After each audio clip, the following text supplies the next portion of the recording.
하나님의 말씀은 누가복음 3장 1절에서 17절 말씀에 근거해서 오늘 같이 은혜 받고자 하는 말씀은 길을 만드는 사람들이라 라는 제목으로 은혜를 나누고자 합니다. 같이 한번 따라해 볼까요? 길을 만드는 사람들. 길을 만드는 사람들. 네, 우리 모두가 길을 만드는 사람들이 되기를 주님의 이름으로 축복합니다.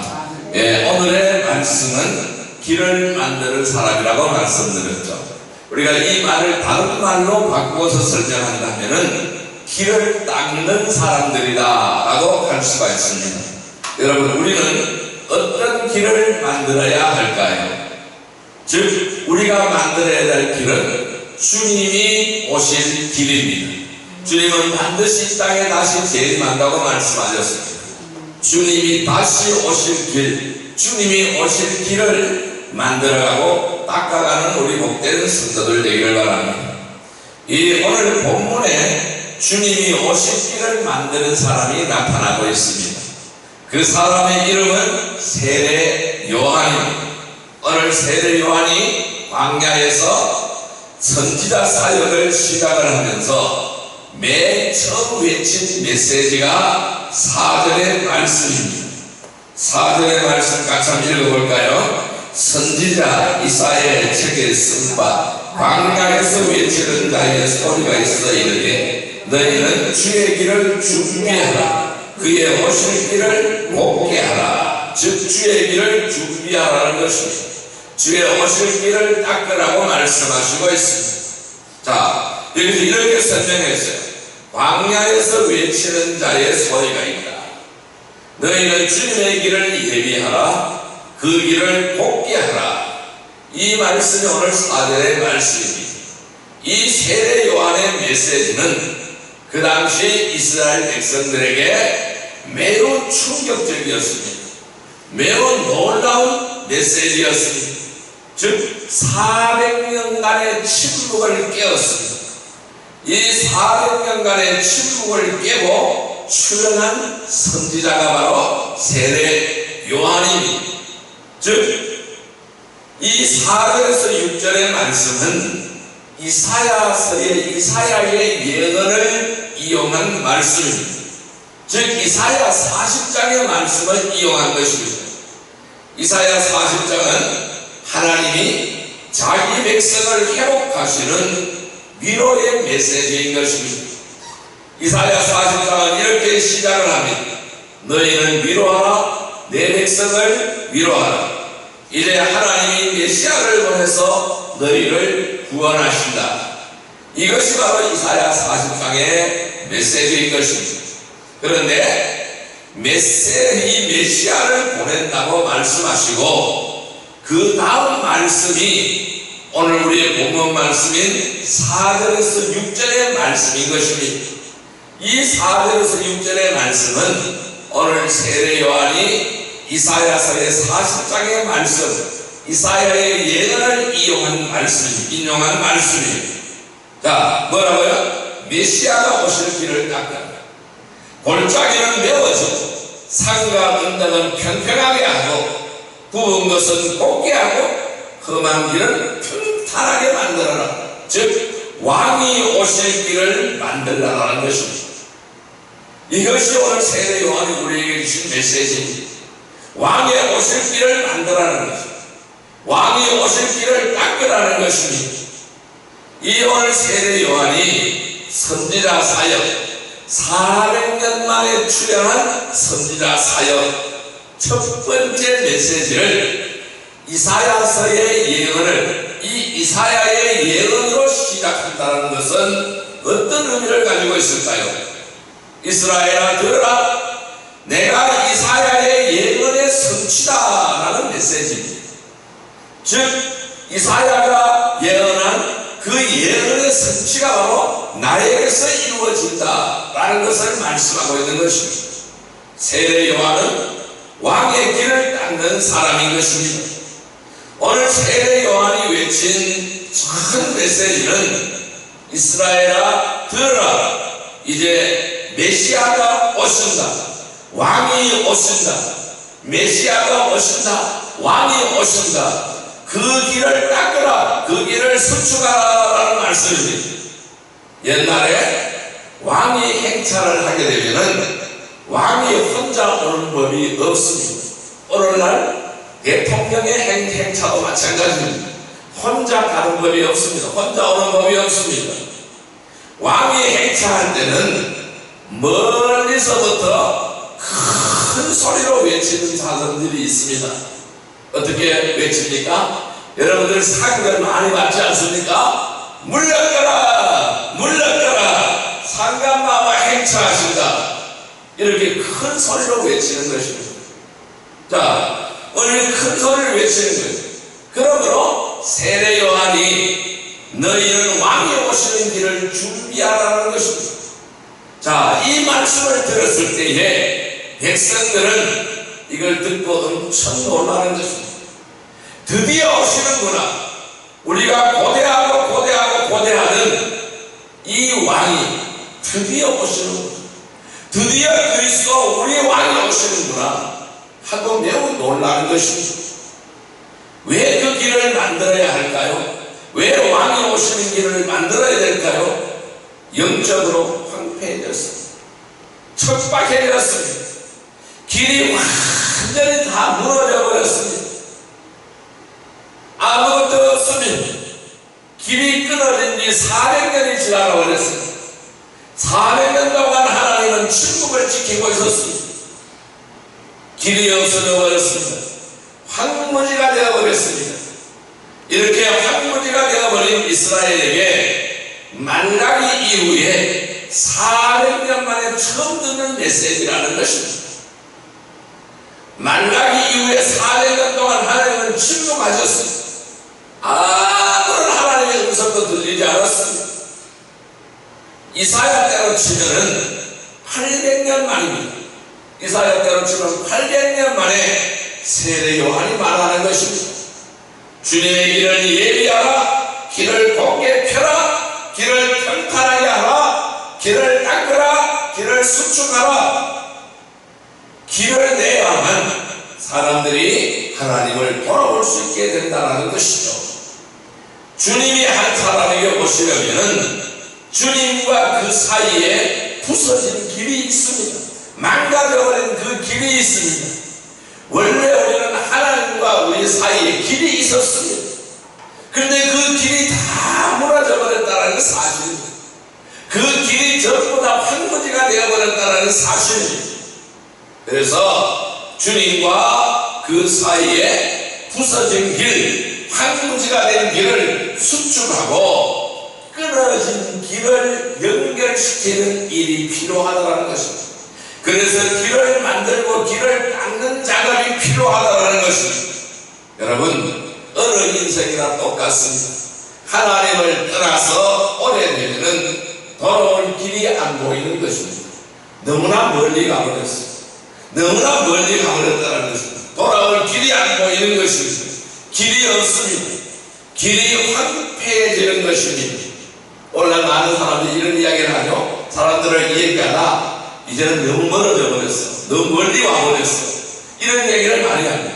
그러니까 그 얘기가 뭘까요? 돌아갈 길이 없다라는 것입니다. 막다른 길이라는 것이죠. 길이 없어요. 길이 다 황폐해져 버렸다는 것입니다. 그들에게, 이 황폐해진 이들에게, 길이 끊어진 이들에게, 길이 없는 이들에게 예수님을 만나게 해주려면 한 가지가 필요합니다. 오늘도 우리에게 길이 끊어진 사람들이 많이 있습니다. 그 사람들에게 예수님이라는 길을 만나게 해주려면 한 가지가 필요하다는 것입니다.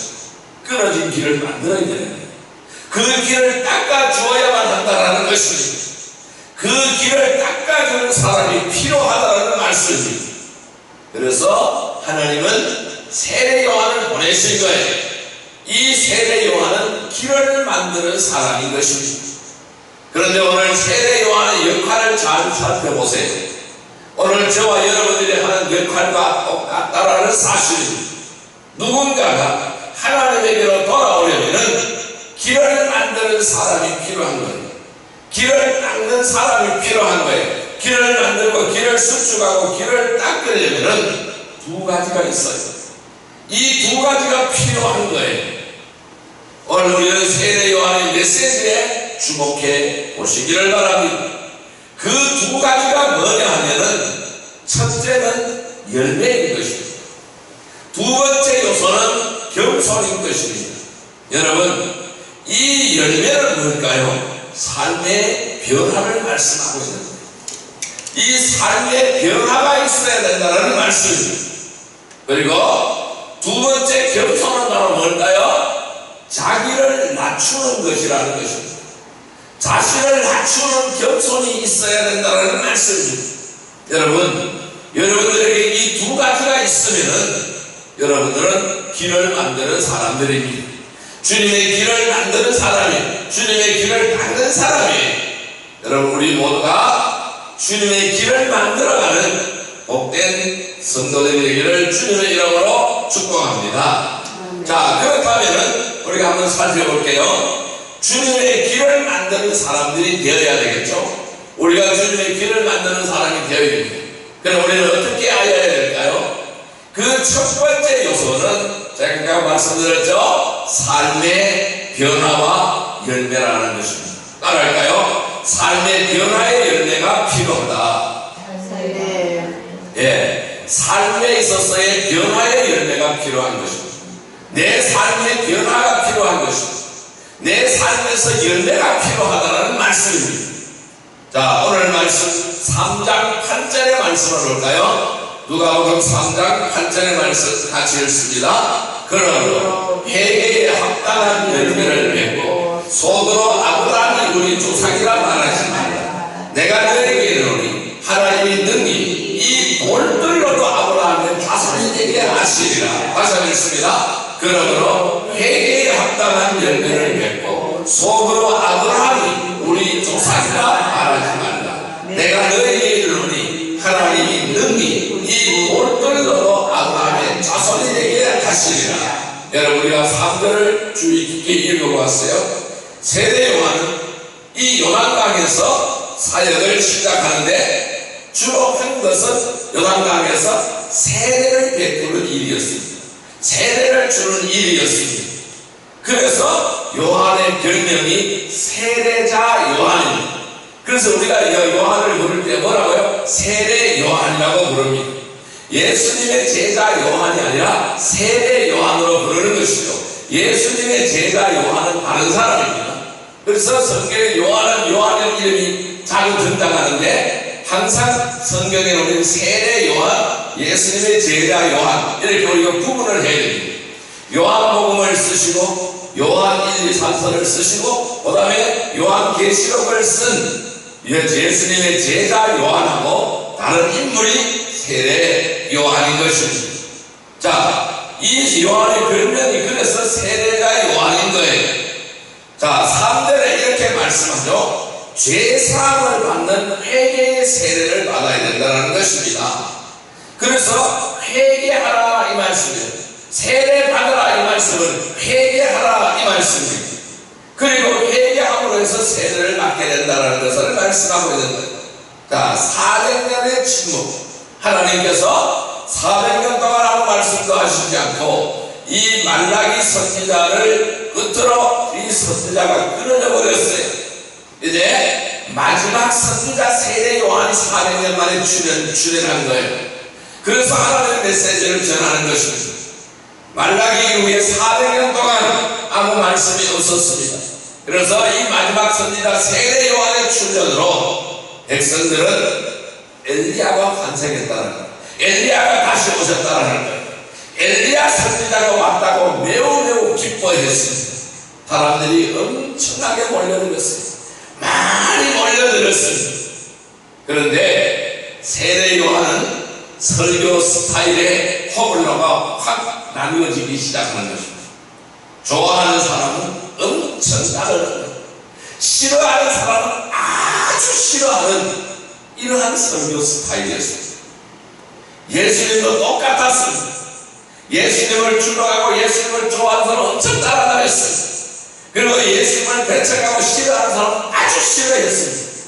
이렇게 포블러가 뚜렷하게 나누는 그러한 메시지의 스타일이었습니다. 세례 요한은 그 강도가 매우 세서 설교 언어가 매우 거칠었어요. 그런데 엄청난 군중들이 몰려오는 거예요. 그리고 그에 대한 뉴스가 유다 전역에 삽시간에 퍼져나가기 시작을 했습니다. 사람들 중에 진정 회개하러 간 사람도 있었습니다. 그러나 대부분의 사람들은 호기심에서 세례받는 사람이 많았다라는 것입니다. 회개의 세례인데 회개는 안 하고 세례만 받는 사람들이다라는 말씀입니다. 요즘도 마찬가지라고 할 수 있습니다. 회개하라, 이것은 우리로 말하면 예수를 믿는 일과 똑같은 거예요. 예수님의 영접입니다. 이것이 바로 회개라는 것입니다. 자, 예수 한번 하면 예수 영접 한번 합시다. 뭘까요? 회심이라는 것이죠. 예수 믿은 후에 회개를 하는데 그것은 죄를 자백하는 것입니다. 회개는 내가 이제까지 가는 길을 중단하는 것입니다. 그리고 다시는 그 길을 가지 않겠다고 결단하는 것입니다. 그리고 그 길에서 돌아서는 것이 회개입니다. 내가 말로만 회개해서는 안 되는 것입니다. 나는 이런 죄를 지었습니다. 그것은 회개가 아닙니다.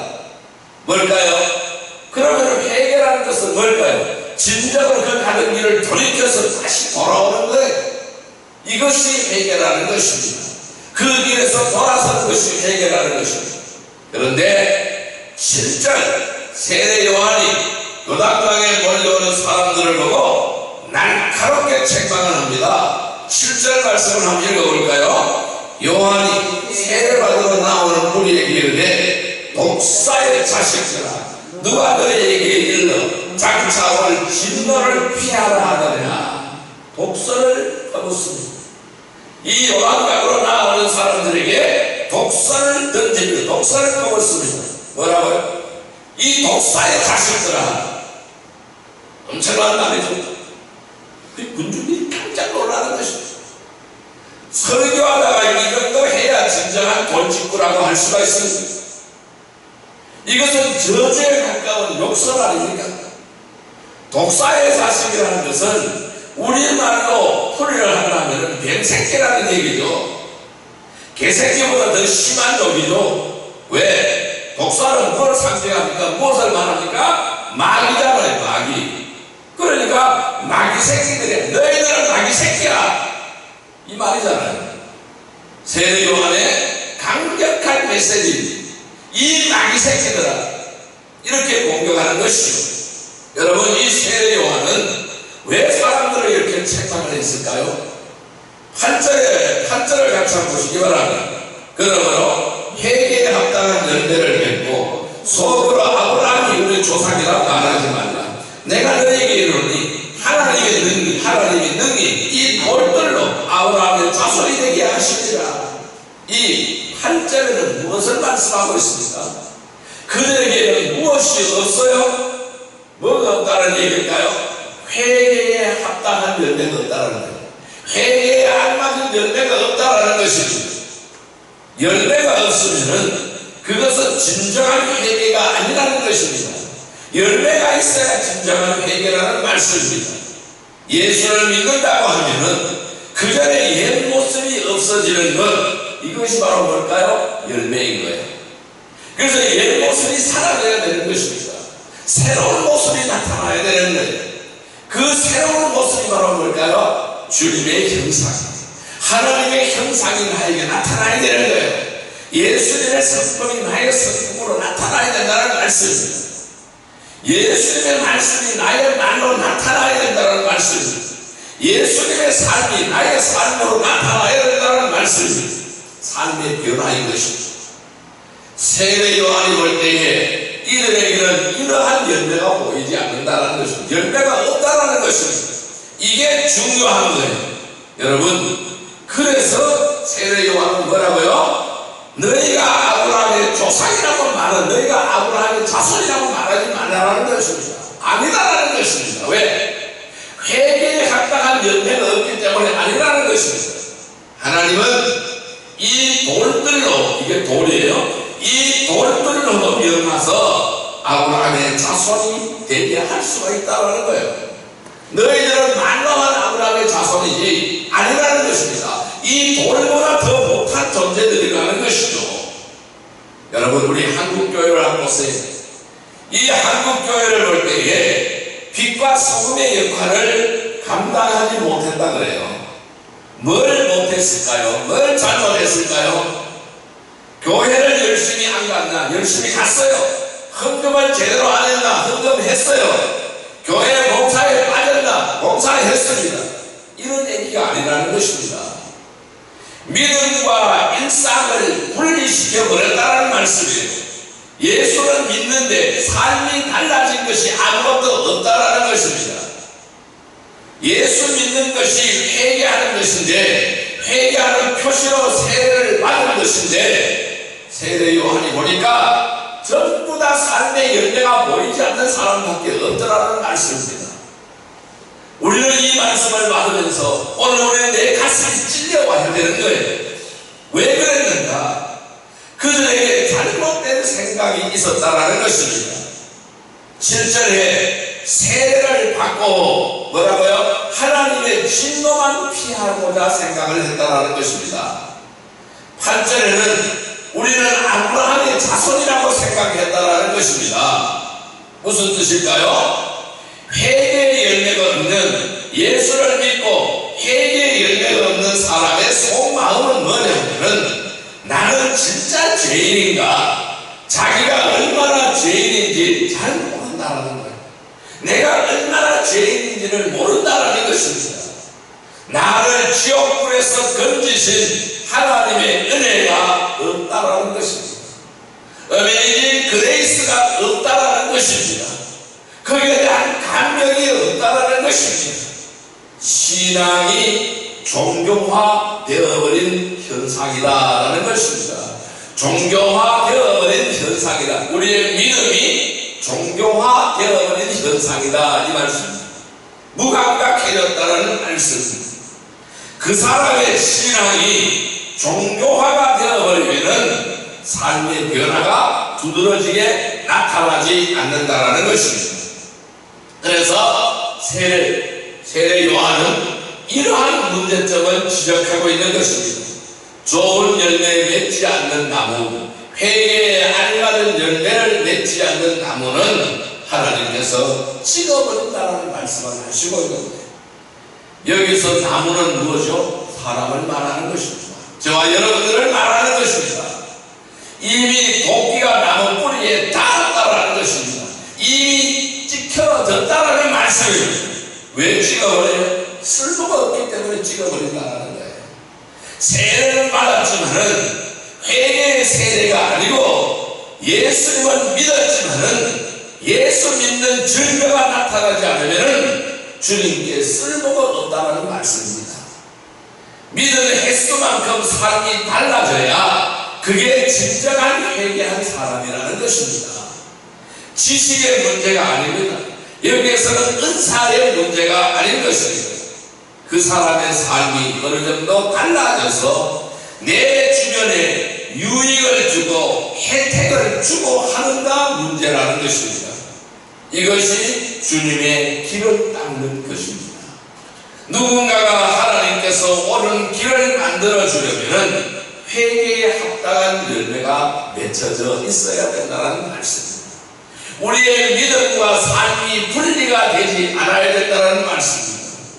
뒤집어 볼까요? 그 사람이 예전에 살았던 방식과 별로 달라진 것이 없다면 그 사람이 예수님 오실 길을 닦는 일을 안 하고 있다는 것입니다. 그 사람을 보고 그 사람을 통해서 예수님을 만나는 사람이 없다는 것은 심각한 것이라는 것입니다. 우리를 보고 많은 사람들이 예수님을 만나야 된다는 것을 말씀하고 있는 것입니다. 10절 같이 한번 읽어볼까요? 10절 같이 읽습니다. 무리가 그로 이르되 그러면 우리가 무엇을 하리까? 사람들이 말려와서 몰려와서 질문을 합니다. 회개에 합당한 열매가 무엇입니까? 그럼 우리가 무엇을 해야 합니까? 여러분, 우리 한국교회 성도들이 진정으로 물어야 할 질문인 줄 믿습니다. 오늘 우리가 진정으로 물어야 할 질문인 줄 믿습니다. 예수 믿는데 어떻게 살아야 하는가? 신앙과 일상이 분리가 되지 않고 똑같아야 된다는 것을 말씀하는 거예요. 얼마나 교회에 오래 다녔는가가 문제가 아닙니다. 얼마나 성경을 많이 배웠는가가 문제가 아닙니다. 얼마나 시험 인격이 만들어졌느냐 하는 문제인 것입니다. 얼마나 그 삶의 변화가 일어나고 있고 회복이 나타나고 있느냐 하는 문제인 것입니다. 초신자는 1년에서 3년 안에 자신의 달라진 모습이 자기 가족에게 나타나야 되는 것입니다. 3년 이상 믿은 분들은 내 삶을 보고 내 삶의 열매를 보고 내 삶의 변화를 보고 이웃 친구 동료들이 여러분의 삶을 보고 아 저거 뭐지? 충격을 받아야 된다는 것입니다. 예수 믿은 지 3년이 넘는 분들은 내 인생에 누가 나로 인하여 하나님께 돌아왔는가를 물어야 된다는 말씀입니다. 자 11절 같이 한번 읽어봅니다. 대답하여 이르되 옷 2번 있는 자는 옷 없는 자에게 나눠줄 것이요 먹을 것이 있는 자도 그렇게 할 것이라 하고 자 분명하게 말씀하고 있습니다. 뭘까요? 나누어라는 겁니다. 나누어라는 것입니다. 나눔입니다. 나눔을 실행하라. 이것이 없으면 회개가 아니다라는 것이죠. 세례 요한이 말한 회개의 열매 첫 번째 증거는 나눔입니다. 초대교회 예루살렘 교회를 한번 보십시오. 제일 먼저 증거가 뭡니까? 아무것도 제 것을 제 것이라 하는 자가 없었다라는 것입니다. 내가 저 사람에게 나눠줄 게 무엇인가? 세례 요한의 대답입니다. 속옷이라도 먹을 것이라도 나눠주라고 설명하고 있는 것입니다. 이게 삶의 열매라는 것입니다. 12절 세례들이 와서 묻습니다. 우리는 무엇을 해야 합니까? 용감한 세례들입니다. 정해진 세금보다 더 받지 말라. 이것이 세례 요한의 대답입니다. 세례는 힘없는 백성들에게 과도한 세금을 매깁니다. 왜 과도하게 매겨요? 내가 먹으려고, 내가 부자 되려고 착복하는 거예요. 착취하는 거예요. 이거 불법이죠? 14절의 군인들이 와서 묻습니다. 우리는 어떻게 해야 됩니까? 빼앗지 말라. 협박해서 빼앗고 억지로 빼앗고 거짓 고소해서 빼앗고 합법을 동원해서 빼앗고 속여서 빼앗고 이 빼앗은 거 빼앗지 말라는 것입니다. 그러면 군인들의 해결은 무엇입니까? 총칼의 권력으로 백성들의 위협에서 부자 되지 말라는 것입니다. 백성들을 총칼로 위협해서 빼앗아서 부자 되지 말라는 것입니다. 이게 세례 요한의 메시지인 것입니다. 세례 요한이 집중해서 말한 것 회개의 열매는 한가지로 말하면 나눔과 자족이라는 것입니다. 나눔과 자족이 무엇입니까? 회개하고 세례받고 예수 믿는 사람이 맺을 필수적인 열매가 되는 것입니다. 다시 말해서 주님의 길을 닦고 주님의 길을 만드는 사람들에게 필수적인 삶의 열매는 바로 이것이라는 것입니다. 나눔과 자족이라는 것입니다. 변화라는 것입니다. 성도 여러분, 우리는 믿음의 사람으로서 합당한 삶의 열매인 회개의 열매를 맺어가야 합니다. 즉 나눔과 자족의 열매를 맺어야 합니다. 그래서 주님의 길을 만드는 복된 삶이 되기를 주님의 이름으로 축복합니다. 두 번째 요소는 무엇이냐 하면은 자기를 낮추는 겸손이 필요합니다. 따라할까요? 자기를 낮추는 겸손이 필요하다. 예, 누가복음 3장 16절의 말씀을 같이 읽어볼까요? 요한이 모든 사람에게 대답하여 이르되 나는 물론 너희에게 세례를 베풀거리와 나보다 능력이 많으신 이가 오시나니 나는 그의 신발끈을 풀기도 감당하지 못하겠노라. 그는 성령과 불로 너희에게 세례를 베푸실 것이요. 자, 우리는 여기서요 15절부터 세례 요한의 자세를 주목해 보아야 됩니다. 자, 15절부터 계속해서 나오는 말씀은 그는 주님을 드러내기 시작합니다. 자기 자신을 낮추는 것을 볼 수가 있습니다. 뭘까요? 겸손이잖아요. 겸손은 내가 누구인지, 내가 무엇인지 정확하게 아는 사람들의 모습이 바로 겸손입니다. 교만은 자기를 정확하게 모르는 것입니다. 주님의 길을 닦는 세례 요한을 보십시오.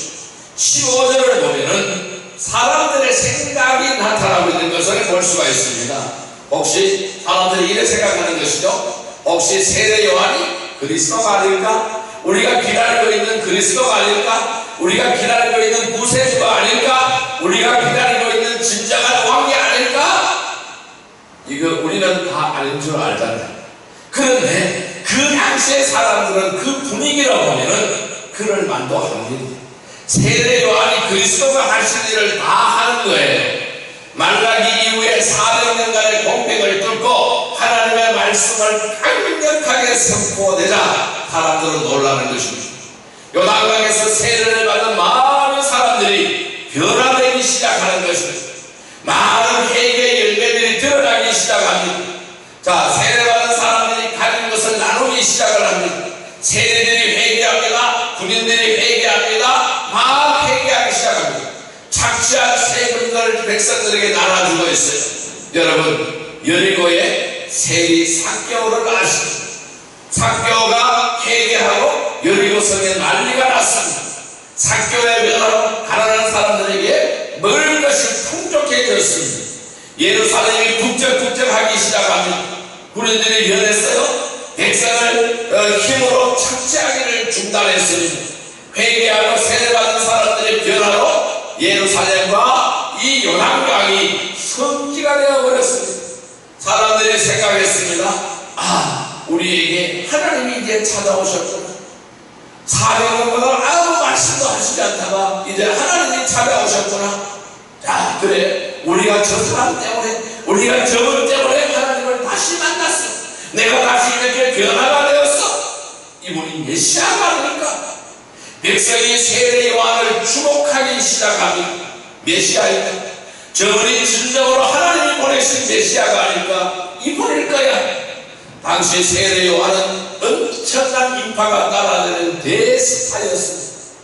15절 모두가 마음속으로 그렇게 생각을 했습니다. 그런데 요한복음 3장을 보면 이때 미묘한 일이 벌어집니다. 예수님이 요단강 가까운 곳에서 세례 사역을 시작했어요. 그렇게 그 바로 멀지 않는 곳에서 세례 요한이 세례를 베푸는 곳하고 멀지 않는 곳에서 예수님이 요단강가에서 세례를 베푸는 세례 사역을 시작했습니다. 이때 세례 요한과 함께 있던 무리들이 예수님께로 몰려가기 시작을 했습니다. 그때 예수님은 가나에서 물로 포도주를 만드는 기적을 행하셨고 예루살렘 성전에 청결하게 청결 사역을 하시고 세례 사역을 본격적으로 시작하셨는데 사람들에게 미묘한 나이벌 의식을 심어주는 듯 했습니다. 그래서 요한의 제자들이 세례 요한에게서 와서 말을 합니다. 다급한 상황입니다. 선생님, 말씀하신 스님께서 말씀하신 그분이 세례 사역을 시작하셨는데 사람들이 다 그리로 가는데 사람들이 다 그쪽으로 몰려가는데요. 이 말은 뭘까요? 누가 진짜 그리스도인가 말을 해달라는 것이죠. 제자들이 말하면 참 답답하겠죠. 자기가 다른 아내는 선생한테 가서 묻는 답답하겠죠. 누가 진짜 그리스도인가 말을 해달라는 것이죠. 인간적으로 그리 탁탁하지 않은 상황입니다. 이때 세례 요한이 말합니다. 나는 그리스도가 아니다. 나는 그분의 길을 닦는 사람이다. 혼인잔치에 신랑이 있고 신랑 친구가 있다. 무슨 말일까요? 그분이 주인공이고 나는 그냥 바람잡이일 뿐이라는 것입니다. 사람들이 그분에게 몰려가면 나는 그것으로 기쁘다. 그리고 유명한 말을 남깁니다. 그는 흥하여야 하고 나는 승하여야 한다. 세례 요한이 제자들의 마음속에 열화 같은 질문에 조금 더 흔들리지 않습니다. 오늘 16절에 뭐라고 설명하고 있습니까? 나는 그분의 신발끈도 풀어드릴 자격이 없다는 것입니다. 나는 물로 세례를 주지만은 그는 성령과 불로 세례를 준다라고 설명하고 있는 것입니다. 여러분, 엄청난 사역이 있고 수많은 사람들이 나를 존경하고 따르고 박수를 치고 제자가 되기를 결단하고 따라올 때에 내 인격이 드디어 드러나게 된다는 것입니다. 이때에 주님을 높일 것인가 아니면 나를 높일 것인가, 여기서 길을 닦는 사람인가 아닌가가 결정이 되는 것입니다.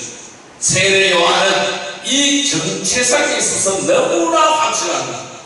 스승님께 오던 사람들이 다 예수님께로 가는데요, 이건 큰일인데요, 아니다, 그분은 흥하여야 하고 나는 쇠하여야 한다.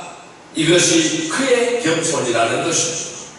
이러한 겸손이 주님의 길을 닦는 사람들에게 필수적으로 있어야 하는 것입니다. 우리에게 적용해 보십시오. 우리가 영혼 구원하는 사역을 합니다. 전도할 영혼을 놓고 매일 기도합니다. 한 사람이 하나님께 나오고 할 때에 그 사람 눈에는 누가 보일까요? 하나님이 먼저 보일까요? 내가 먼저 보일까요? 내가 먼저 보이게 되는 것이죠. 그 전도 대상자들은 아직 하나님을 모릅니다. 성경도 모릅니다. 그 사람들 눈에는 내가 보이는 것입니다. 내가 기도하고 섬기기도 하고 수많은 수고와 땀과 눈물을 흘립니다. 하지만은 그렇게 수고하여 한 영혼이 예수 믿고 하나님 품에 안겼을 때에 그때 내가 등장을 해서 이것은 다 내가 한 것입니다, 이렇게 한다면 어떻게 될까요? 이상해지는 것입니다. 매우 이상한 일이 되는 것입니다. 모든 영광은 오직 주님만 받으셔야 합니다. 나는 조용히 뒤로 물러나 있어야 합니다. 주님보다 내가 더 드러나면 이상해지는 것입니다. 여러분, 내가 한 일이 뭔가 내 공로를 주장하게 되면 난 주님의 길을 닦는 사람이 아닌 것입니다.